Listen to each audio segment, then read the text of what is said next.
Hi students, అందరు ఎలా ఉన్నారు? నేను మీ విష్ణువర్ధన్, మీరు చూస్తున్నారు smart info. Students, NEET 2023 Andhra Pradesh state quota కౌన్సిలింగ్కి సంబంధించి ఈ ఇయర్ మనకి కౌన్సిలింగ్ సీట్ అలాట్మెంట్ ప్రాసెస్లో చాలా చేంజెస్ అనేవి వచ్చాయి. ముఖ్యంగా ఏవైతే మనకి కొత్తగా గవర్నమెంట్ మెడికల్ కాలేజెస్ వచ్చాయో, మనకి ఏయూ రీజన్లో 4 న్యూ గవర్నమెంట్ మెడికల్ కాలేజెస్ వచ్చాయి. అలాగే ఎస్వియు రీజన్లో ఒక్క గవర్నమెంట్ మెడికల్ కాలేజ్ కొత్తగా వచ్చింది. అయితే పాతగా ఉన్న గవర్నమెంట్ మెడికల్ కాలేజ్లో ఎలాంటి రూల్స్ అనేవి చేంజ్ అవ్వలేదు. ఏవైతే కొత్తగా ఈ ఇయర్ రాబోతున్నాయో వాటిలో మాత్రమే ఫర్ ఎగ్జాంపుల్ 100 సీట్స్ ఉంటే వాటిని కేటగరైజ్ చేశారు. అంటే 3 టైప్స్గా కేటగరైజ్ చేశారు. జనరల్ కేటగిరీ సీట్స్ అని, సెల్ఫ్ ఫైనాన్సింగ్ అని, అలాగే ఎన్ఆర్ఐ కేటగిరీ అని. వాటి గురించి నేను ఈరోజు ఈ వీడియోలో డీటెయిల్డ్గా డిస్కస్ చేస్తాను. అలాగే ఆ 3 టైప్స్ ఆఫ్ కేటగిరీస్కి ఫీ ఎలా ఉంటుంది అనే దానికి సంబంధించి కూడా నేను డీటెయిల్డ్గా ఈరోజు ఈ వీడియోలో చెప్తాను. ఈ వీడియోని మీరు చివరి వరకు చూడండి, మధ్యలో ఎక్కడ స్కిప్ చేయకండి. మనం ఈ రూల్స్ గురించి డీటెయిల్డ్గా చెప్పుకునే ముందు ఏంటంటే మీకు ఎవరికన్నా పర్సనల్ గైడెన్స్ కావాలి అనుకుంటే నేను మెంటర్షిప్ ప్రోగ్రామ్ అయితే స్టార్ట్ చేశాను. మీకు కనుక పర్సనల్ గైడెన్స్ కావాలనుకుంటే స్క్రీన్ మీద కనిపిస్తున్న నెంబర్కి అయితే వాట్సాప్లో మెసేజ్ చేయండి. నేను ఫైనల్ మీరు మెడికల్ కాలేజ్లో అడుగు పెట్టేంత వరకు అయితే నేను మీకు పర్సనల్గా అయితే గైడెన్స్ ఇస్తాను. ఇంట్రెస్టెడ్ క్యాండిడేట్స్ వాట్సాప్కి అయితే మెసేజ్ చేయండి, ఆ వాట్సాప్ నెంబర్కి. నెక్స్ట్ మనం ఈ రూల్స్ గురించి డిస్కస్ చేసుకుందాం. ఫస్ట్లీ మనకి కొత్తగా వచ్చిన గవర్నమెంట్ మెడికల్ కాలేజెస్లో మనకి ఏయూ రీజన్లో 4 న్యూ గవర్నమెంట్ మెడికల్ కాలేజెస్ వస్తున్నాయి. ఒకటి విజయనగరం, ఏలూరు, మచిలీపట్నం, రాజమండ్రి. ఈ ప్లేసెస్లో కొత్తగా గవర్నమెంట్ మెడికల్ కాలేజ్ ఈ ఇయర్ నుంచి స్టార్ట్ అవుతున్నాయి. అలాగే ఎస్వియు రీజన్లో ఒక కొత్త గవర్నమెంట్ మెడికల్ కాలేజ్ వస్తుంది, అది వచ్చేసి నంద్యాల. అయితే ఈ 5 న్యూ గవర్నమెంట్ మెడికల్ కాలేజెస్లో మాత్రమే రూల్స్ అనేవి చేంజ్ అయ్యాయి. ప్రీవియస్గా ఉన్న ఆ ఓల్డ్ గవర్నమెంట్ మెడికల్ కాలేజ్లో అలాగే ప్రైవేట్ మెడికల్ కాలేజెస్లో ఎలాంటి రూల్స్ అనేవి చేంజ్ లేదు. ఫస్ట్లీ మీకు ఇది క్లారిటీ ఇస్తున్నాను. కొత్తగా వచ్చిన ఈ 5 న్యూ గవర్నమెంట్ మెడికల్ కాలేజ్లోనే ఈ సీట్ అలాట్మెంట్ ప్రాసెస్లో సీట్స్ అనేటివి కేటగరైజ్ చేశారు. ఎలా కేటగరైజ్ చేశారంటే, ఫర్ ఎగ్జాంపుల్ మనం ఒక కొత్త గవర్నమెంట్ మెడికల్ కాలేజ్ తీసుకుందాం. ఫర్ ఎగ్జాంపుల్కి గవర్నమెంట్ మెడికల్ కాలేజ్ రాజమండ్రి తీసుకుందాం. దీంట్లో ఒక 150 ఎంబీబీఎస్ సీట్స్ ఉంటాయి. ఈ 150 ఎంబీబీఎస్ సీట్స్లో ఇది గవర్నమెంట్ మెడికల్ కాలేజ్ కాబట్టి ఆల్ ఇండియా కోటాకి 15% ఆఫ్ ద సీట్స్ వెళ్ళిపోతాయి. అంటే 15% ఆఫ్ ద సీట్స్ అనేవి వెళ్ళిపోతాయి. 150లో మనం 15% తీసేస్తే 22 సీట్స్ అనేవి ఆల్ ఇండియా కోటాకి వెళ్ళిపోతాయి. అంటే రిమైనింగ్ ఇంకా మనకి 128 సీట్స్ ఉంటాయి. ఈ 128 సీట్స్ని స్టేట్ కోటా ద్వారా ఫిల్ చేస్తారు. అయితే ఈ 128 సీట్స్ని వీళ్ళు ఇప్పుడు 3 టైప్స్గా డివైడ్ చేస్తారు.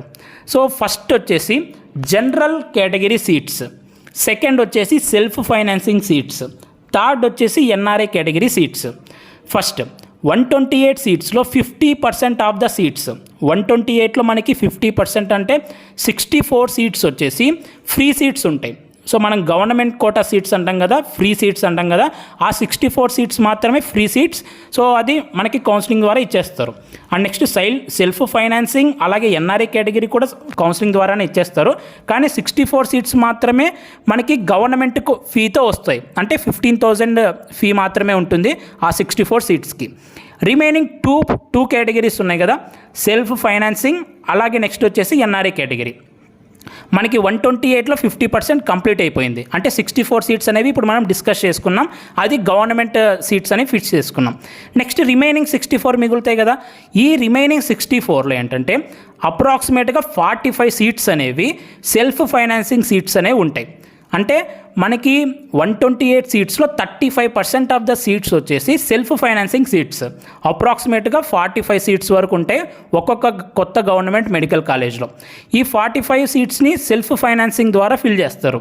ఇంకా రిమైనింగ్ 19 సీట్స్ మిగులుతాయి ఒక్కొక్క కొత్త గవర్నమెంట్ మెడికల్ కాలేజ్లో. ఆ 19 సీట్స్ అనేవి అప్రాక్సిమేట్గా మనకి ఎన్ఆర్ఐ కోటా సీట్స్ అనేవి ఉంటాయి. ఓకేనా?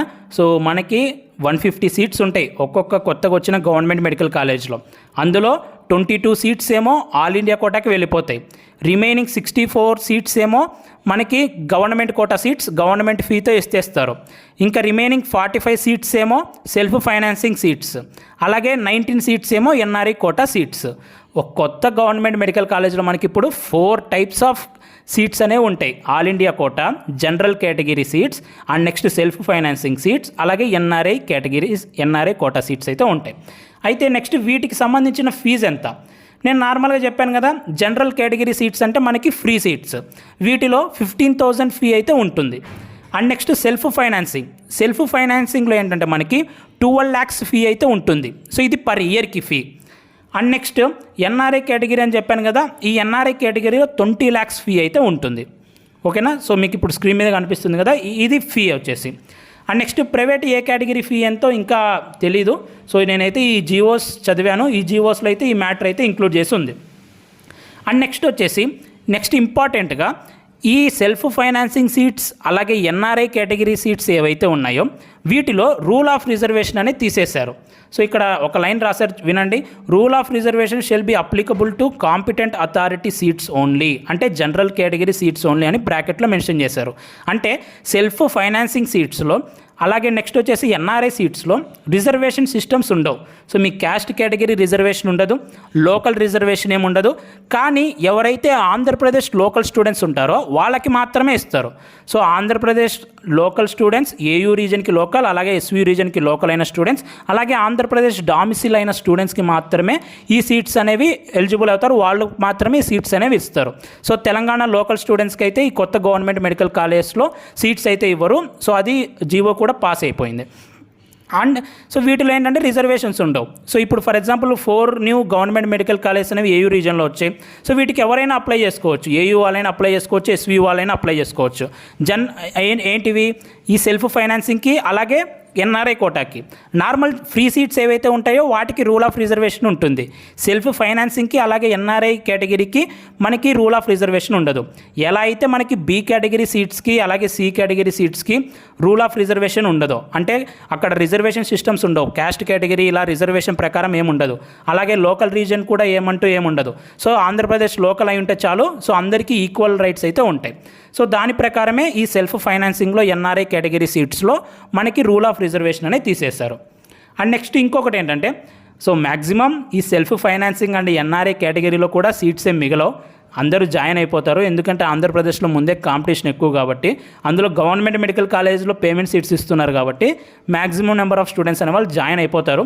ఒకవేళ ఎవరన్నా జాయిన్ అవ్వకుండా ఆ సీట్స్ అనేవి మిగిలిపోతే అప్పుడు వాటిని మళ్ళీ జనరల్ కేటగిరీ కింద గవర్నమెంట్ కోటా సీట్స్ కింద చేంజ్ చేసేస్తారు, మ్యాక్సిమం మిగలవు అనుకోండి.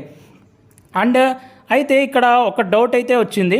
అండ్ వీళ్ళు ఏమంటున్నారంటే కాంపిటెంట్ అథారిటీ అంటున్నారు. మీరు చూడండి స్క్రీన్ మీద, competent authority general category, competent authority self financing, competent authority NRI category. మనకి ఇప్పుడు రిలీజ్ అయిన అప్లికేషన్ కూడా కాంపిటెంట్ అథారిటీ కోటాకి సంబంధించిందే. ఇప్పుడు అప్లికేషన్ ప్రాసెస్ అనేది రిలీజ్ అయింది కదా ఆంధ్రప్రదేశ్లో, అది కాంపిటెంట్ అథారిటీ కోటాకి సంబంధించిందే. అయితే ఈ కాంపిటెంట్ అథారిటీ కోటాలో మళ్ళీ ఇక్కడ వీళ్ళు మెన్షన్ చేయలేదు. సో ఇక్కడ చూసారు కదా, వీళ్ళు ఇచ్చిన ప్రాస్పెక్టస్లో లిస్ట్ ఇచ్చారు వీళ్ళు కాలేజెస్ దగ్గర, కొత్తగా వచ్చిన గవర్నమెంట్ మెడికల్ కాలేజ్ దగ్గర కాంపిటెంట్ అథారిటీ కింద కేవలం 64 మాత్రమే మెన్షన్ చేశారు. చూడండి, 64 సీట్స్ మాత్రమే మెన్షన్ చేశారు, ఇంకా రిమైనింగ్ 64కు అనేవి మెన్షన్ చేయలేదు. అంటే సెల్ఫ్ ఫైనాన్సింగ్వి ఎన్ఆర్ఐ కేటగిరీ అనేవి ఇప్పుడు వీళ్ళు మెన్షన్ చేయలేదు. అయితే ఇక్కడ ఒక డౌట్ అనేది వస్తుంది. అయితే ఈ సెల్ఫ్ ఫైనాన్సింగ్ సీట్స్కి అలాగే ఎన్ఆర్ఐ కేటగిరీ సీట్స్కి ఎప్పుడు అప్లై చేసుకోవాలి అనే దాని గురించి క్లారిటీ లేదు. ఎందుకంటే వాళ్ళు అక్కడ కాంపిటెంట్ అథారిటీ అనే మెన్షన్ చేశారు సెల్ఫ్ ఫైనాన్సింగ్ దగ్గర ఎన్ఆర్ఐ కోటా కింద. కానీ మొన్న రిలీజ్ అయిన నోటిఫికేషన్లో ప్రాస్పెక్టస్లో కాంపిటెంట్ అథారిటీలో చూడండి కేవలం 64 సీట్సే మెన్షన్ చేశారు. ఈ సెల్ఫ్ ఫైనాన్సింగ్ ఎన్ఆర్ఐ గురించి మెన్షన్ చేయలేదు. సో ఇదైతే కొంచెం క్లారిటీ రావాలి. సో మీరు దీని గురించి క్లారిటీ రావాలంటే ఒకసారి యూనివర్సిటీ వాళ్ళ హెల్ప్ లైన్ నెంబర్కి కాల్ చేసి అడగండి. సో ఈ సీట్స్కి ఎప్పుడు అప్లై చేసుకోవాలో దాని గురించి అయితే క్లారిటీ లేదు. అండ్ నెక్స్ట్ ప్రైవేట్ మెడికల్ కాలేజెస్లో ఏ కేటగిరీ ఫీ అలాగే B category fee, C category fee గురించి కూడా ఇంకా క్లారిటీ ఏం రాలేదు. నాకు తెలిసినంత వరకు గవర్నమెంట్ మెడికల్ కాలేజ్లో అయితే సీట్స్ ఫీ వచ్చేసి 15,000 ఉంటుంది. సో ఎవ్రీ ఇయర్ లాగే.